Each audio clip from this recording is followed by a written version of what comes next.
So I've been in the lab working with my beakers and my special sauces, trying to come up with what you guys have been asking for, a budget unkillable team with Emic Trunkheart. Let's see what I came up with.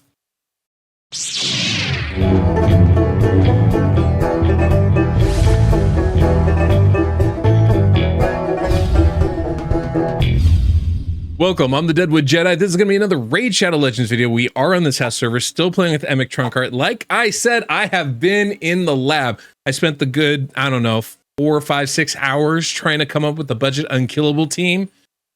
And I did. And it is very, very cool. Now, I have to warn you guys ahead of time. If you've never built a budget unkillable team, they are very complex. Stun targeting becomes a big issue because you're trying to deal with HP levels in addition to things like speed and buffs and champions and affinity. It can be a little bit tricky. I do have this build on my website though, so make sure to go check it out there. You want to read through everything in it. It is very, very problematic speed tune, so you got to be very careful with it. I do have a big thing at the bottom in the advanced notes about stun targeting. Help break it down and make it as easy to understand for you. It's also something I'm going to try to cover at the end of this video. So if you guys don't know how that works, make sure to stick around for that, because that is the one thing that will almost guaranteed screw you up. So I'll try to do it as briefly as I can, go through the prerequisites and the needs for that. I will point out some things along the way though that you're going to want to keep in mind when we get to that section. That said, this team is pretty awesome. Everybody's going at a 1-1 ratio. That means nobody is faster than 179 speed, which is pretty insane. So as far as trying to build this team, if you're an early or mid-game account, you have the gear to make it happen. That part is really cool. What's less cool is the speeds required are almost exact. There's almost no variation with the speeds in this comp. And that's going to make this a little tough. Now, the good thing is it works on Ultra Nightmare, works on Nightmare, works on Brutal. So for whatever difficulty you're struggling with, this team should work for you. But in order to do that, the speeds are really tight. I will say that Nightmare speeds will work almost exactly the same as for Brutal speeds. So there is wider range and you can play around in the calculator to figure out what works good for you. Ultra Nightmare, though, to make those speeds work with Nightmare, that's why these speeds are going to be so tight and so confined, and not have a lot of wiggle room. That said, this is a 2-key Ultra Nightmare team. At least potentially. I think it has potential for a 2-key. I mean, I can do that. I'm going to show you guys that in a minute here. I think very consistently, though, this will at least be a 3-key Ultra Nightmare team for all of you. So that's the good part about this. If you can build this team, you'll be taking down Ultra Nightmare every single day. That part's really great. So let's go ahead, look at the setup for this. Do you understand how we get into it? It's actually really simple, full auto for all these difficulties. And then we'll look a little bit at the run, the champions, and then I'll talk about the stun targeting, like I said, at the end. If you enjoyed today's video, please don't forget to subscribe and hit that notification bell. That way you don't miss the next one.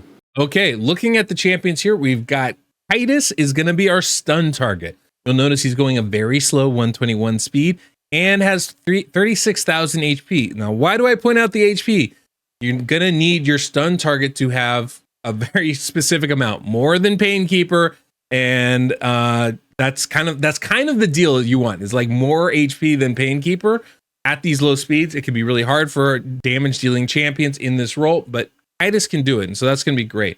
We also have Bane in here as our DPS going at 176 speed. That's very, very specific speed. Needs to be faster than Painkeeper, and 178 speed is the cap. So there's a very small window at which that speed works. Our Painkeeper, speaking of the devil, going 176 speed as well. Now you'll notice they're both the same speed. Well, Bane is higher in the turn order, which means she will go first, which makes this work. But 176 speed for Painkeeper, you'll notice that just under 36,000 HP, again, in relation to Titus, and plenty of crit rate, so she will be critting, not really important. You'll notice the skills prioritized for Ultra Nightmare. We're going to open with the A3, and then we're going to go into the A2. For Nightmare, we basically do the same thing. We're just going to open with the A1 first, is the only thing. We obviously have to delay skills one turn. Same for Brutal, we would do that. As far as our next champion, Doom Priest, 179 speed, again, really crucial here. I built for damage. You know, Doom Priest can do some good damage here. I am prioritizing this A2 because we have so many cooldowns from Painkeeper, from Emic. The skill's actually happening way more than we need it to. I could turn it off just as easily, but it's fine. A 179 speed, that is the speed that works for both Ultra Nightmare and Nightmare. If we change that at all, it won't work for one of the two comps. So that's why we're at that exact speed. And then very last, we have Emic, 175 speed. Again, if we change the speed, it doesn't work for one of the difficulties.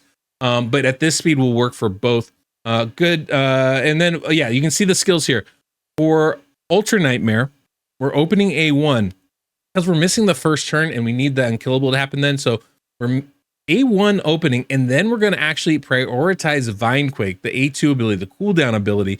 That's going to be our first priority. That'll be the next skill used. And then the last one will be is Unkillable. With Painkeeper, though, it stays perfectly in sync because Painkeeper is reducing all of our cooldowns. So this works really, really nicely for us. And that's the team. That's the setup. It's full auto, so real easy to run. One other thing to point out, everybody has less HP than Kitus here, except for Emic. He's got a lot of HP. Now, stun targeting, because our healing is coming almost solely from Painkeeper, we need to make sure that everybody else has, you know, less or has more HP. It's complex. Point is, when you have this much HP, it can be really problematic. So I have Emic in a regen and immortal set, help make sure that he continues to heal up throughout. It doesn't, you don't have to. You don't have to do that. You can use lifesteal set, but you do need to give him some kind of additional healing. That part's going to be really, really important. It just can get really tricky otherwise, especially at those really high levels. So kind of keep that in mind. Like I said, we'll talk about that at the end. But let's go ahead. Let's jump into the run here. Ultra Nightmare, like I said, full auto, real easy to do. Okay, so as we jump in here, Clan Boss goes first on Ultra Nightmare. So we all have to adjust our skills to wait for it. Everybody's just going to basically attack here. Painkeeper open with the cooldown. Now you'll see Painkeeper does the heal ability. It's not really important right away. And in fact, we're not going to really be very low on HP until probably about halfway through this fight. So there's a long time before the Clan Boss can actually hurt us. And a big part of that is Emic's shield. It's so strong, and I have them actually built out with a ton of HP, that it makes it very hard for the boss to get through that. So we're not going to take a lot of damage for a while. But you can see one of the things is Kitus is going so slow that he actually doesn't take a turn before that stun attack. That's what keeps us in sync, is that we're going to get an Unkillable here before the first AoE from Emic, and then Kitus is going to keep it because he's going to take one attack between now and the stun. And so that Unkillable ability will stay on him. As long as we can enable him to stay a viable stun target for the Clan Boss, he's going to get the stun and he's going to be unkillable. So that works out really well for us. This is the whole idea behind a budget Unkillable team in the first place. You only need one Unkillable champion to make it work. So it's a very kind of simple team, simple tune, and it works really nicely. Obviously with Painkeeper in there, you can't have things like counterattack. Painkeeper has a turn meter boost on the A1. Let me phrase it this way. Ally attack and counterattack can be problematic, and I have not looked to see how they can be used in this team or whether they can be used in this team. I know that's something we will do, and so if you're curious about that, keep checking in on the website. As we get updates to it, I will let you know if you can or can't in the description of this build in this team. So you don't have to kind of keep wondering about it. But for right now, I would suggest not having that, no counterattack masteries or anything like that, just to make sure that Painkeeper doesn't go too fast and throw this team out of sync. But you can see Emic is now, or Kitus is now super low on health. We're dying. Everybody's at 0 pretty much. We're going to heal up from Painkeeper, from Doom Priest, and yet Kitus is still going to have the least amount of HP, making him the viable stun target, and thus he's going to get the hit from the Clan Boss, and it's going to work out perfectly. So that's the team. That's the build. I think it should work really well. Let's go ahead and look at the champions so you know how I built them for this, and we'll go from there.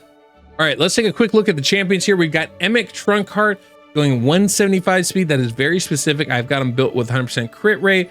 Obviously, I want him to do damage. That's why his HP is so high, and also why I have regen and immortal gear on him. Because that HP is so high, I need him to heal up more than everybody else. So just be aware that ideally, probably actually build him with less HP than Painkeeper, but that's always a bit of a tricky spot to be in. That said, I think this works really nicely. Lifesteal would be another great option. We've also got Doom Priest, and Doom Priest is fantastic, obviously, as a cleanser. If you don't have Doom Priest, though, one thing I would make sure is just cleanse the debuffs from Affinity. Don't worry about the stun so much. Obviously, you can time those skills depending on what you need to do.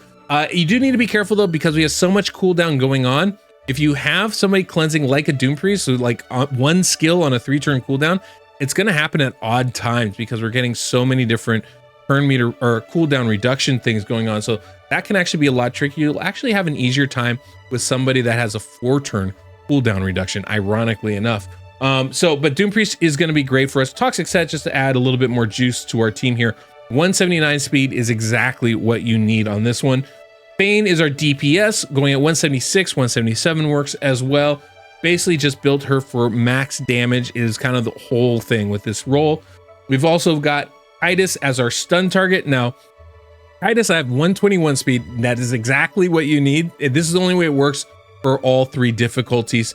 You'll notice I'm missing Life Drinker Mastery. I'm missing Rejuvenation Mastery. We don't want any additional healing on him. I do have him Fury Set just for the funs of it, and he hits really hard, so it is pretty fun.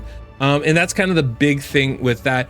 Titus also has more max HP than Painkeeper. Everybody else besides Emic has less. That's really important for the healing and the stun targeting.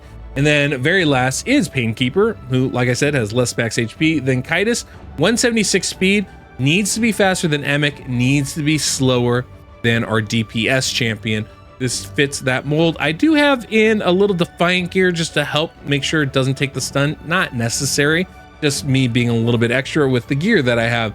But the big thing with Painkeeper is going to be that HP level. That's the big thing you want to do. And with all these champions, one of the things, if you're having difficulty with stun targeting, is increasing the defense on everybody that's not your stun target. That will help keep them have more HP and your stun target have less. However, with the shield from Emic, this is less important because that shield kind of protects us for the early turns. So by the time that becomes an issue, we're already getting knocked down to next to nothing.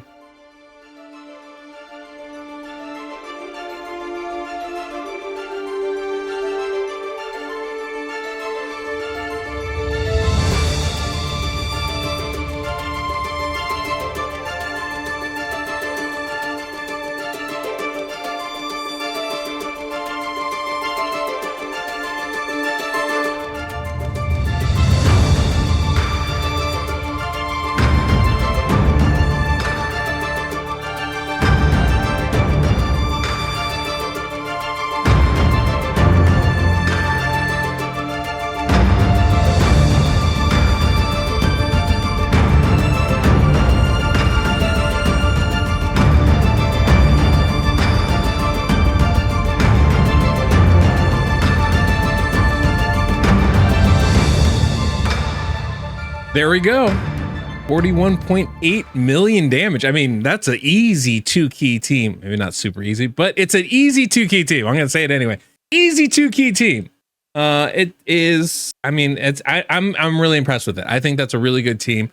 Obviously, you know, there are going to be plenty of variations here. Now, like I said, you don't necessarily need a Doom Priest. You can have the stun target just take the stun, but you do need to be able to cleanse the affinity debuffs, and this does work on affinities, or you can block those debuffs. Either way should be able to work because your stun target isn't, because their job is basically just to soak the stun and take that. It doesn't matter who you have in there. It doesn't matter what skills they bring. All you're trying to really do is optimize for damage. So if you don't cleanse it, if you don't block it, it's not going to negatively affect your team. It's just going to be one less attack that you'll have from your champion. So yeah, pretty good result. Okay, let's take a brief moment and actually talk about the stun targeting. I think this is actually going to be this is obviously the most difficult part about this. If you can make the speeds, which are really precise, this becomes the next most difficult part of this to do. A big part of it is that the way stun targeting works, and I have this all broken down on the website, so it makes it a lot easier. But the big thing is you need at least 16% HP if you have an Unkillable buff on. You need at least 16% HP for the clan boss to even consider you a viable target. If you have less than that, they're going to go, oh, they're unkillable. I'm not going to hit them. So you have to heal up a certain amount every turn. But of course, that's not it. On top of that, everybody else in your team needs a higher HP percentage so the clan boss doesn't target them instead and say, oh, they're a much easier target. The other thing is, you'll see, this is one of the things I was trying to point out with Emic, is when you have insanely high HP, because that attack is based off of your max HP, the clan boss targeting can get a little wonky. And with Emic in your team, him being an HP champion, this could potentially cause you issues. The easiest way to do this is just make sure that your highest HP champion is actually your stun target, right? That's the easiest way to do this. And that everybody else has less HP than Painkeeper does. Not always viable though. So especially with somebody like Emic Trunkheart, he's got a huge base. It could be really hard to keep his HP low. So in those cases, one of the things I would recommend is either put Emic in lifesteal and make sure he has 100% crit rate so he can heal up every turn, or put him in, like I did, regen and immortal gear. That's another really good option. And that way, he's going to heal up well above the percentage that Kaitis is, and that'll make sure, or whoever your stun target is, and that'll make sure that they're going to still be a viable stun target.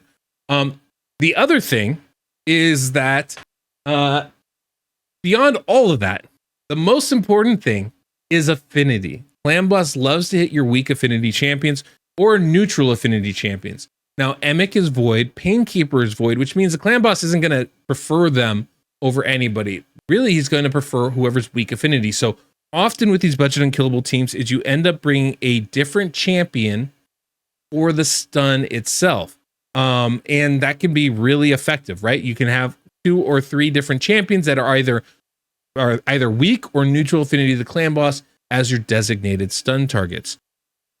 One potential way to do this is to bring in all void champions and to help you with that, right? And so you just have all void champions. You never have to worry about different affinities and swapping champions out.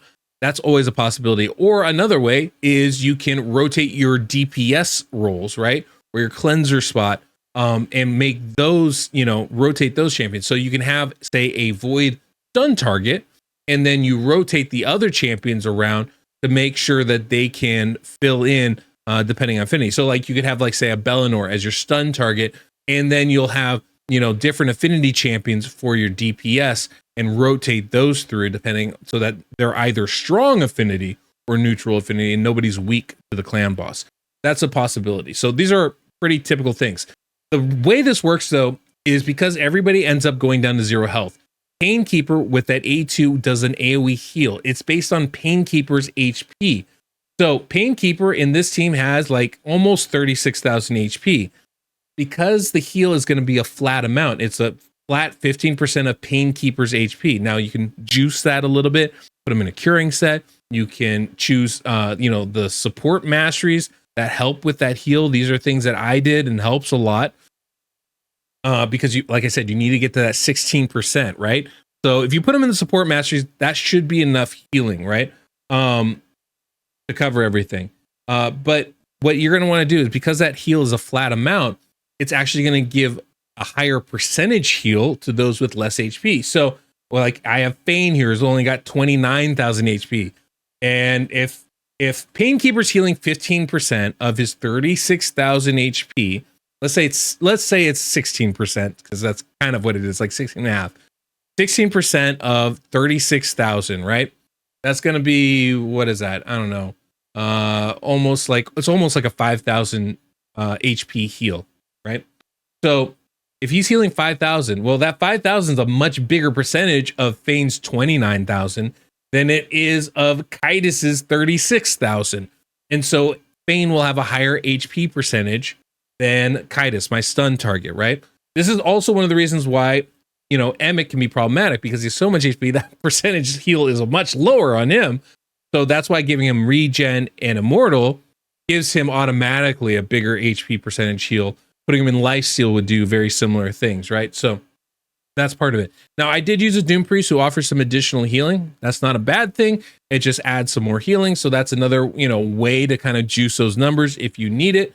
But whatever it is, you just need to make sure that that heal is healing your DPS, your other champions, more percentage-wise than it is your stun target.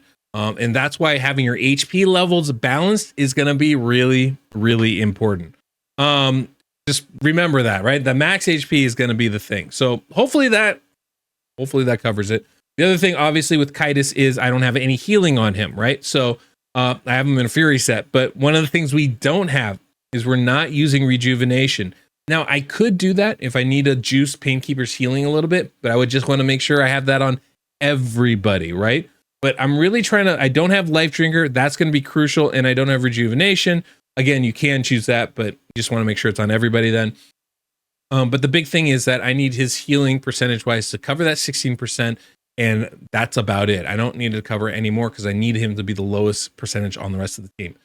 So hopefully that was an explanation you guys can understand. It's always very complicated and difficult to explain these things. Thankfully, I do have it written on the website, and I feel like it's a much clearer, much easier way to look at it and understand and figure out how it works.